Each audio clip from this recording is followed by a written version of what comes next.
everyone! Happy New Year to all of you who are subscribed to my vlog channel. Actually, one of the most requested videos I get on here, or things that people message me about on Twitter, is like to do another lit chat. And I used to do the lit chats quite regularly where I would talk about my favorite books that I'm reading right now. The reason I stopped doing them is honestly, they just weren't getting enough views for it to be really worth my time to upload the video, edit the video. But you can definitely still follow me on Goodreads below. I use that site all the time. I pretty much find like all the new books that I'm reading through Goodreads. So I'm on there. You can add me on there. You can follow my reviews. I pretty much review all the books I read and give them stars and stuff. So I did want to do a best of 2014 books. Like basically I set myself a Goodreads challenge to read 45 books last year, and I met that challenge. The first book that I read is called The Dancing Girls of Lahore, Selling Love and Saving Dreams in Pakistan's Pleasure District. I know it sounds like really long. I'll have all the titles and links and stuff below.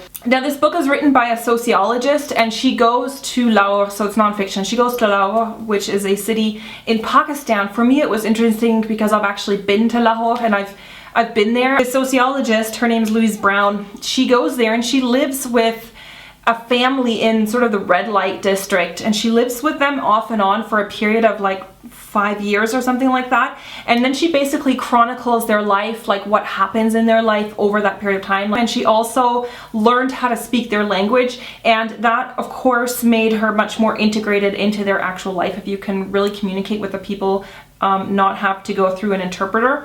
So it's a fascinating book about this family who live in the Diamond District, and now it's kind of more like a really seedy red light district, very close to bordering just on brothels and prostitutions and stuff. And she basically lives with this family like a single mother. She is a prostitute and she has, I think, 2 children, 2 girls, and they are basically, their fathers are Johns. And she kind of raises these girls, you know, as her life is. You know, they also kind of go into that industry. The book is obviously dealing with poverty and, you know, how poverty is perpetuated and how these women who are living kind of on the very fringes of society, there's no way for them to get out of it because they have like no education. I mean, it's told from this anthropologist or sociologist who goes there, so obviously it's her viewpoint, but since she lived with them, I can pretty much trust what she's saying. That is very realistic. So that's a really amazing book if you're interested in kind of like women's issues and things like that. It's another non-fiction book. Can you see a trend here? And it's called A House in the Sky by Amanda Lindhout.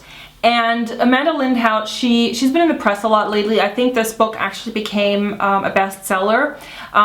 She is a Canadian woman, and she's about my age, to be honest. She like finds this love of traveling, and I think I really related to her because after I finished high school, I went traveling for like 2 years and also backpacked around Asia and stuff. And she kind of did the same thing, and that I totally related to her on that level. She kind of got into journalism like on the road. She never actually went to school for it, but she started working with a few like news agencies. She gets the idea to go to Somalia to do an independent research story about like the Somali situation. To those of you who don't know, Somalia has been like in an absolute, it's not even civil war, it's basically a failed state since many years, decades. She decides to travel to Somalia with her photographer friend who is an Australian. They go to Somalia to do this journalism. They ended up getting kidnapped by Somali rebels, and they both get kidnapped, and she's imprisoned for like 1.5 years or something because these Somalis want to keep her and the Australian as ransom. So they basically are asking for like $2 million each from their respective families and their respective governments. And it's absolutely horrible what happens to her, of course, there. Also, just kind of, it's a story about the human spirit and human endurance, because she obviously has to kind of keep herself going mentally because she's imprisoned in this really small cell.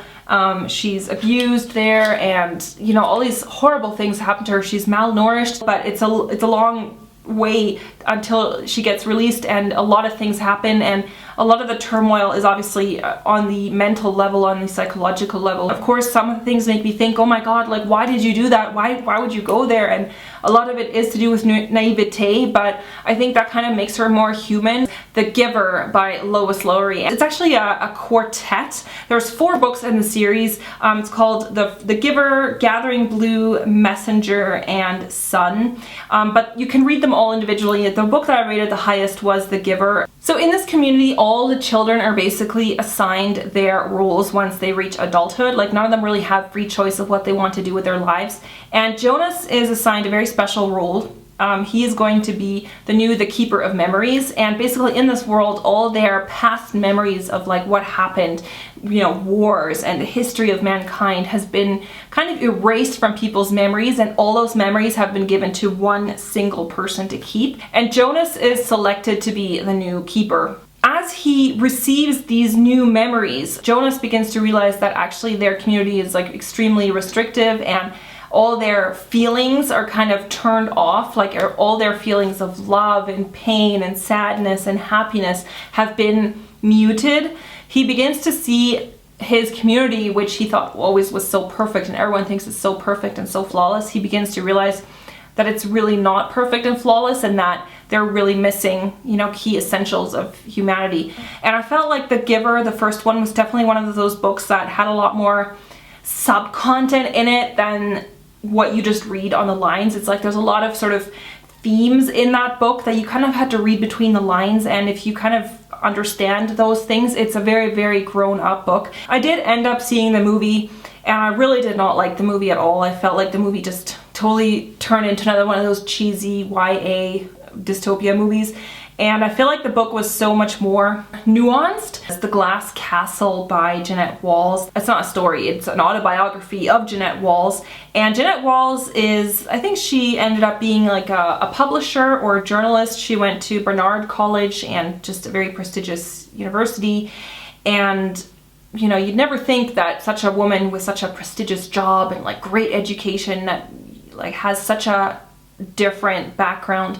And it's basically just her story of growing up and where she came from. It's totally not politically correct to say this, but you know, people say poor white trash. Like, that's exactly where she came from. Like, she came from a poverty-stricken family. She did have both her parents growing up, but they were really not interested in raising her and her siblings. She had 3 siblings. They just kind of bounced around from place to place, like all over the United States. And she never really settled anywhere for a long enough time to have roots. And she even lived in some areas that were quite poor. And in those neighborhoods, their family was considered trash. She basically grows up in this really unstable environment, and actually her mom, it turns out her mom is actually mentally ill, and her father is a complete drunk. Sometimes they don't have any food to eat for days on end, not really even a proper bed. Like, sometimes they just sleep in their car, bouncing around from place to place with her parents, always kind of on the fringes of society. Her parents, like, none of them can really hold down a job. On the other side, it's also really a book about hope and about, again, the human spirit, because she ends up getting a scholarship. She's so good at school and she's so bright and smart. She ends up getting a scholarship to Barnard University. She ends up having like a really great job and a really great life after, but she comes from this really dark and, you know, broken home with really just horrible socioeconomic conditions. And it was just an inspiring story. It's by Kazuo Ishiguro, Japanese-British writer, and the book is called Never Let Me Go. It's another really classic book. It is an adult literature book. The story of 3 children, or 3 main characters who grow up together in this home in the English countryside, and they live in this kind of special school, and it's like a boarding school basically. And as you kind of read it, you think there's something like weird about the school. Like, you kind of realize it's not a normal school for normal children. So it's kind of an alternate reality. And this is not a major spoiler because it's revealed very, very early on in the book, is that these children are actually clones. These children from this special school are basically raised so that later on, when they're fully grown adults, that they will donate their organs to people in need. So their organs are basically harvested. These kids already kind of grow up knowing that there's like a time limit on their existence, and that they're kind of